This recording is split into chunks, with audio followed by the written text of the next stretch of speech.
Good morning, everyone. Welcome to your reading class. Today, we are going to continue working on some exercises that we missed the last class about the story, The Young Apple Tree, okay? So, before to start working in this exercise, I need to explain you something. That's why I am going to ask you to open your book on page number 52. And as you can see over here, we have an entry that says, developing a point of view. Why am I going to explain you this? I am going to explain you this because this is really necessary for you to understand before you work on these exercises, right? So let's check over here. I am going to read it for you. It says, developing a point of view. The point of view is the narrator's perspective on events in a story. It can affect how the reader views events and the other characters in the story. The point of view can be first person or third person. When the story is in third person omniscient, the reader can see all of the characters' thoughts. But when the story is in third person limited, the reader only knows the thoughts of one character. So if you notice over here, we are talking about only about two different points of view. This is the way in which we understand the feelings of each of the characters. But in this case, they are mentioning two types of point of view. They are mentioning the point of view of third person omniscient, this is the kind of point of view in which you can see all of the character thoughts, what they are thinking, but about all of them. And in the case of the third person limited, you only know what one of the character from the story is thinking about. So if you notice on the text, A Young Apple Tree, most of the text only shows the thoughts of the main character. And who is the main character from this story? Is the young apple tree. So in this case, we can say that this story is based on a third person limited point of view because we only know all of the thoughts about one character, which is the young apple tree. Okay, so since I already explained this and I hope that this is clear for you, we are going to be working right now on some exercises on your book. And that's why I am going to ask you that you move. Okay, let me check over here. Okay, you are going to go to the page number 60 and we are going to be working on the exercise number 4 because remember that in the cases of exercise number 1, 2, and 3, we already did it in the previous class. So that's why right now we are going to start only working with the exercise number 4 on page number 60. And since this moment, I am going to start sharing with you my screen and we are going to be working together with this, okay?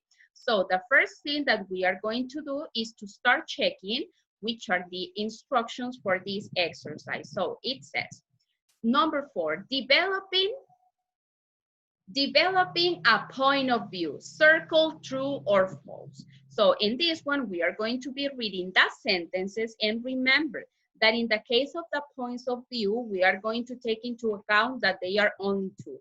The third person omniscient in which we know everything that all the characters are thinking, and we also have the third person limited in which you only know what one of the characters is thinking, okay? So let's start with this.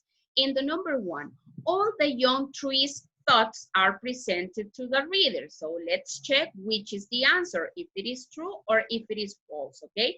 Taking into account the point of view. So let's check. In this one, it is true because we are only knowing all what the young apple tree is thinking, okay? Only one of the characters, in this case, the young apple tree. Now, in the number 2, the reader knows what all the humans are thinking. I think that this is false because remember that the point of view in which this story is written is in a third person limited, but let's check.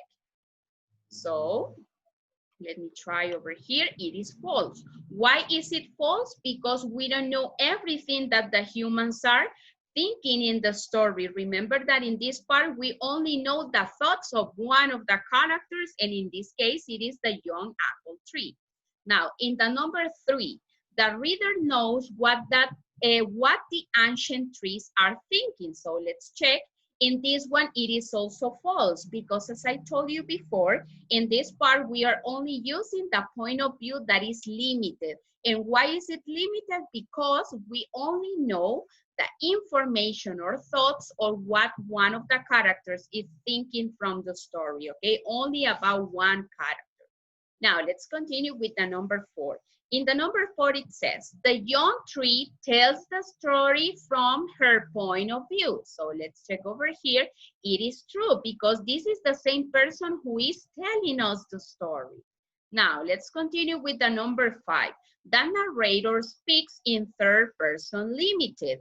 So in this one, I think it is true because as I told you before, we are talking only about one of the points of view that is limited because we only know information or thoughts of one of the characters. And let's finish with the last part, that is the number 6 that says, the narrator speaks in third person omniscient.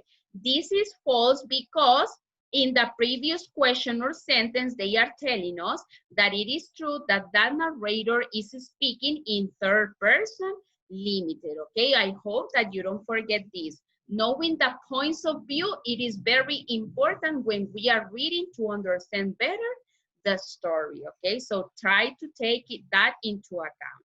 Now, let's continue and move to page number 61. In the number 61, as you can see over here on the top of the page, we have an entry that talks about personification. So let's check what personification is. It says personification is when an animal, plant, or inanimate object is attributed with human emotions or actions. So as you can see in this story, a young apple tree, you can see that the main character is a tree.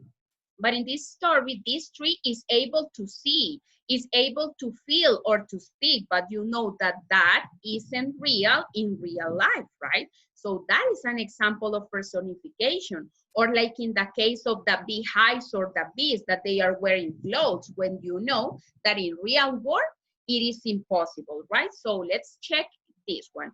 It says in the exercise number 5, personification. Read the lines from the story. Mark with a check the examples of personification. So let's check. In the number 1, and busy beehives hum faintly to one side of it. I think that this is an example of personification, and as you can see, it is something real, okay? Now, in the number 2, now that spring was here, everything in the valley had awakened. So let's check if this is an example of personification, okay? So it is an example of personification because in real world, this doesn't exist or it is impossible to happen. Now, let's check in the number 3. A young apple tree looked around at the rows and of her family and sighed. Okay, since we are talking about a young apple tree that is looking, you already know that this is an example of personification. Now, let's continue with the number 4. The humming sound of their wings became louder and louder. Let's check it if it is. Okay, in this case, this is not an example of personification. Why? Because this is something that happens in real world, in nature. Now, let's continue with the number 5. A soft breeze blew through the orchard, and with it came a very soft sound. I think that this is not an example of personification because we are talking about something natural that in real world exists. Now, let's continue with the number 6. The young tree was disappointed. The tree was sad about something, okay? So in this case, we can say that this is an example of personification because it is impossible in real life that a tree feels disappointed or worried or sad about something because they don't have feelings. And in the number 7, this is the last part, it says, colorful wildflowers also bloomed soundlessly throughout it. In this case, it is not an example of personification because we are talking about something natural and part of the real world. And with this one, we already finished on exercise number 5. But now I am going to stop sharing my screen because I need to explain you or to let you know something. You can see on page number 61 that we are missing already, okay? We are still missing some exercises over here. So I am going to read the instructions. I am going to explain them for you, and then you are going to be working by yourselves, okay? So if you go to the next exercise after the sentence number 7, on the exercise 5, you have another instruction, and it says, think and write. How do the pictures in the story illustrate personification? Share your ideas. So let me give you some examples for you to understand this better. Remember that personification is when we give to a character from a story some signals or some things or some illustrations that are attributed to humans. For example, in this story, we have a young apple tree. Okay, you already know what a tree is. In real life, the trees don't have eyes, or they don't have a mouth, or they don't have like hands or something like that, right? So that is an example of personification. In the case of the apple tree, as she is able to speak, as she is able to think, or as she is able to have eyes and a mouth. That is one example of personification. And the other one that you can write over here in this example or this exercise is the example about the beehives or the bees. Why? Because if you go back to the story, you are going to notice that some of the beehives are wearing clothes, and in real life, it is impossible. So these are attributions that belong to humans and not to animals or plants in real life. So I already gave you 2 examples. The examples about that young apple tree and the example about the beehives. Now let's continue with the number 6. In the number 6, it says active reading. Work in small group and act out scenes from the story. Unfortunately, due to the way in which we are working right now, we cannot do this, but maybe when we go back to school, we can do this together, okay? To act out some scenes from this story. Now, let's move to the exercise number 7. Rewrite the ending of the story. And it says, use the same point of view as the author. The point of view is not going to change, but you can write another ending from the story, something that you would have liked to happen with the young apple tree, or if you want not a happy end, but a sad end, okay? So that depends on you. That is your different point of view, and that is up to you, the way in which you want the story to be finished. And in the last one, we have the number 8 that says, think and write, okay? This is something really personal. If you were the young tree, would you have made the same suggestion?